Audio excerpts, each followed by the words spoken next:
A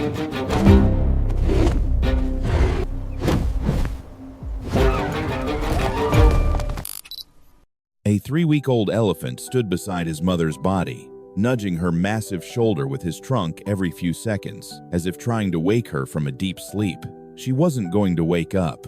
The calf, who David would later name Keto, was alone in the open grassland of the Serengeti. 50 meters away in the tall grass, a lioness emerged and moved slowly toward the vulnerable calf, with her ribs showing through her dusty fur and her steps uneven from old injuries. David recognized her immediately from the tracking collar around her neck. It was Nala, and just 2 nights earlier he'd found the scattered remains of her entire litter after a rival coalition had torn through her territory. She was starving, grieving, and hunting. David sat in his Jeep with white knuckles gripping the steering wheel as he watched through the windshield.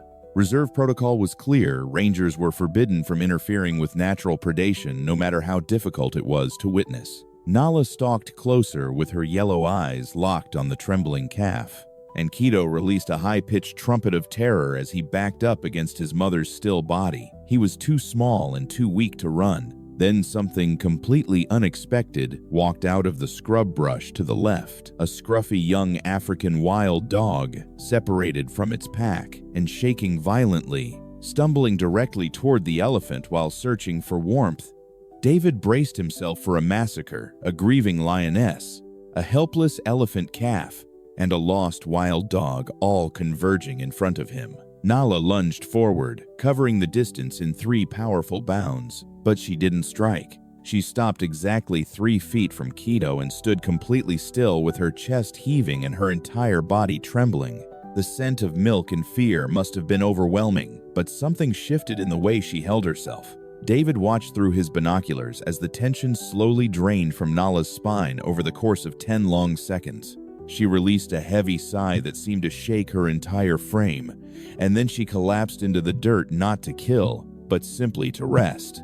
She turned her body sideways, creating a barrier against the afternoon heat. Keto, confused but desperate for comfort, took 1 shaking step forward, then another, until he was leaning his small body against the lioness's fur. The wild dog pup, who David would later name Rafiki, scrambled across and tucked himself into the curve of Nala's belly.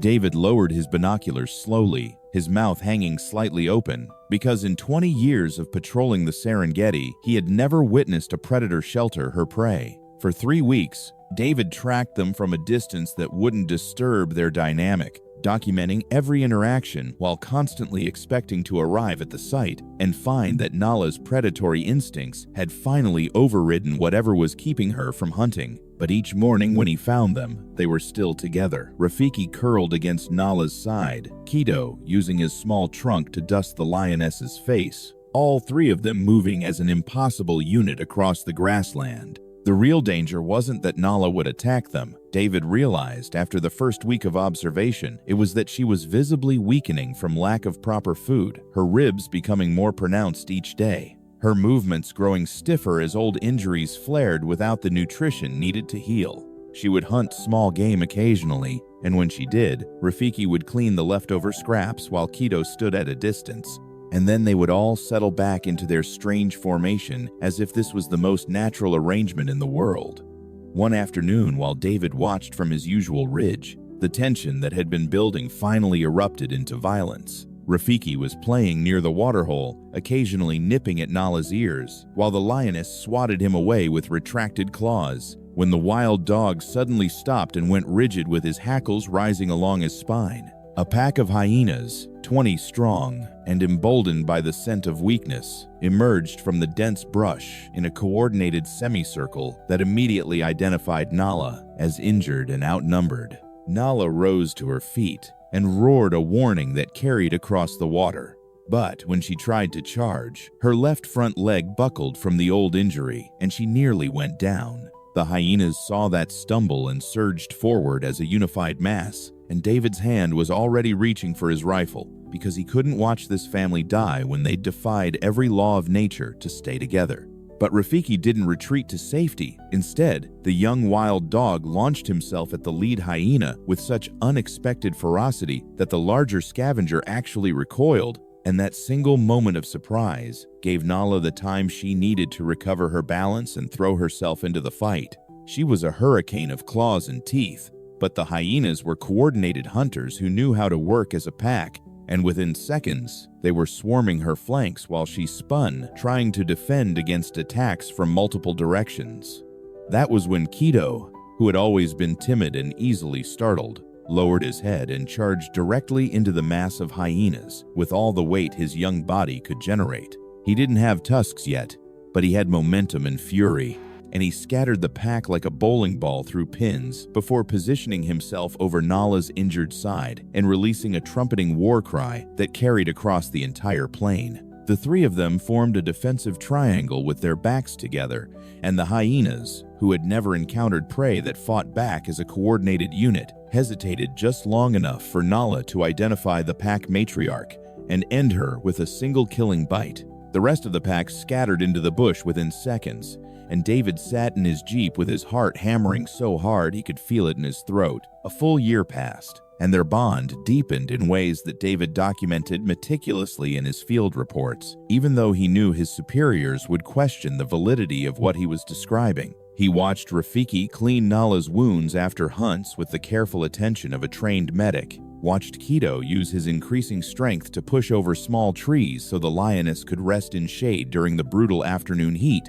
watched them move across the territory as a single organism that had somehow learned to function despite being assembled from incompatible parts. They were outcasts from their own species, rejected by elephant herds, who trumpeted warnings when Keto approached with the scent of lion on his skin, and avoided by lion prides, who saw Nala as contaminated by her association with prey. But they had each other, and for a while, that seemed like enough to survive the harsh realities of the Serengeti. The real test came during the second year, when a severe drought transformed the landscape into a cracked and dying expanse where waterholes evaporated into networks of broken earth, and the great herds began their migration north toward regions where water still flowed. Nala was aging rapidly now, her movements increasingly stiff and painful from accumulated injuries, and she couldn't maintain the pace needed to follow the migration routes. Keto was growing enormous, his dietary requirements expanding to quantities that demanded the support of a proper herd to find enough food. David watched the inevitable separation begin on a Tuesday evening when a herd of elephants passed close enough that their rumbling calls vibrated through the ground beneath his jeep. Keto froze mid-step and turned his head toward the distant gray shapes moving across the horizon, then looked back at Nala, who lay panting in the shade of an acacia tree, too exhausted to rise.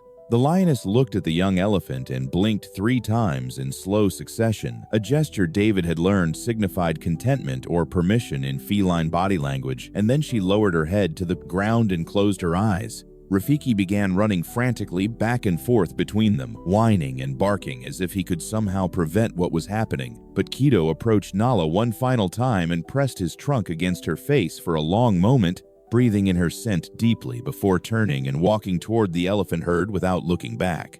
2 days later, when a pack of African wild dogs passed through calling to each other across the grassland, Rafiki heard their voices and looked at Nala with his head tilted to one side. The lioness nudged him firmly with her nose, pushing him several feet away, then turned her back and lay down, facing the opposite direction. The young dog stood there for nearly a minute before finally sprinting toward the pack calls, glancing back once over his shoulder before disappearing into the tall grass. Nala was alone again beneath the acacia tree where everything had started, and David sat in his jeep knowing he was watching a creature choose solitude so that others could survive. 2 full years passed while David continued his patrols across the territory, but he thought about that impossible family almost every day and occasionally searched for signs of Nala, though he assumed she had died alone somewhere in the bush, because that was usually how the story ended for aging lions without a pride. Then came an afternoon that changed everything he thought he understood about animal cognition and memory. He was conducting a routine patrol near the Sand River when movement beneath a familiar acacia tree caught his attention, and when he raised his binoculars, he saw Nala lying on her side in the exact spot where the family had separated years earlier. She had wasted down to almost nothing, her breathing shallow and labored, her Her eyes clouded with the nearness of death. David turned off the engine and sat in respectful silence, preparing to witness the final moments of one of the most extraordinary animals he'd ever encountered, when the ground beneath the Jeep began trembling with a rhythmic thumping that grew steadily louder. He checked his mirrors, expecting a herd. But instead, he saw a single massive bull elephant emerging from the heat shimmer in the distance. And this elephant wasn't wandering aimlessly, he was marching with absolute purpose directly toward the acacia tree. David recognized the distinctive V-shaped notch on the left ear immediately, and his breath caught in his throat because it was Quito, now fully grown with tusks that curved in elegant arcs. And the elephant walked past the river without pausing to drink and approached the dying lioness with the focused intention of someone who had traveled a long distance for a specific reason. When Quito reached Nala, he did something that David had only witnessed twice in his entire career. He knelt, lowering his 4-ton frame with careful precision until he was at eye level with the lioness, and then he extended his trunk to touch her face while making a deep rumbling sound that vibrated through the afternoon air. Nala's clouded eyes opened slightly, and she released a weak exhalation through her nose, and David realized he was watching recognition pass between them across the distance of years and separation. But the reunion wasn't finished, because from the direction of the riverbank, a dark shape came sprinting across the clearing at full speed, and when it got closer, David could see it was an African wild dog covered in scars from years of survival. And the dog didn't slow down or approach cautiously. He launched himself at Nala and began licking her face frantically, while his entire body shook with the force of his tail wagging. Rafiki had returned. And whether through coincidence or some navigational instinct that science hadn't yet explained, both of them had found their way back to this specific tree where their family had begun and ended. David stayed at that location for 3 full days, refusing to leave even when other rangers radioed asking about his status. He watched Quito stand guard over Nala, trumpeting warnings at any vultures that dared to circle overhead, watched Rafiki curl tight against her back, providing warmth that her dying body could no longer generate. And he understood that they weren't trying to save her or deny what was happening. They were simply choosing to be present. On the 3rd evening, as the sun painted the sky in shades of orange and purple, Nala took her final breath with her head resting on Rafiki's flank and her body sheltered beneath Quito's tusks. And she didn't die alone in the dirt the way the cycle had started. She died surrounded by the family she had somehow built from tragedy and impossible choices. After she was gone, Quito stayed for another hour using his trunk to gather branches and dry grass, covering her body with the same burial ritual that elephants typically perform only for their own species. He worked slowly and methodically, placing each branch with careful precision as if the arrangement mattered, as if this final act of service could somehow honor what she had given them. Rafiki sat beside the growing mound and released a long howl that silenced the evening crickets and carried across the darkening grassland, a sound that spoke of loss and loyalty in a language that transcended species. The wild dog stayed there even after the howl faded, his body pressed against the pile of branches, unwilling to accept that the warmth beneath them was growing cold.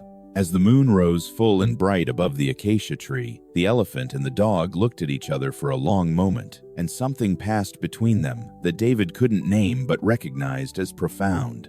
They touched noses one final time in acknowledgement that their shared purpose was complete, that the bond they had formed around this lioness had served its purpose and now needed to end, so they could return to the lives they were meant to live.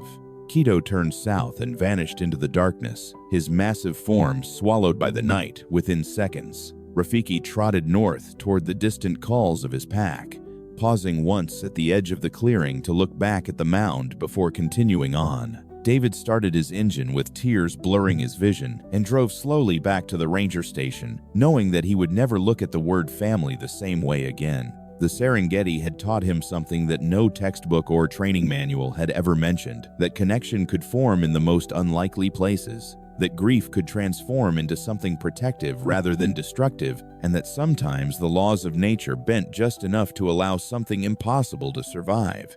In the wild, survival is supposed to be the only rule that matters, but sometimes something stronger breaks through and rewrites the script entirely. This story raises a question that science still struggles to answer. Was this instinct playing tricks, or was it a genuine connection that crossed the boundaries we think separate species from each other? Share this with someone who needs to remember that family can be built from the most unlikely pieces. And let me know in the comments what's the most extraordinary animal behavior you've ever witnessed. Until next time, keep watching, because the wild still has stories to tell that we haven't learned to explain yet.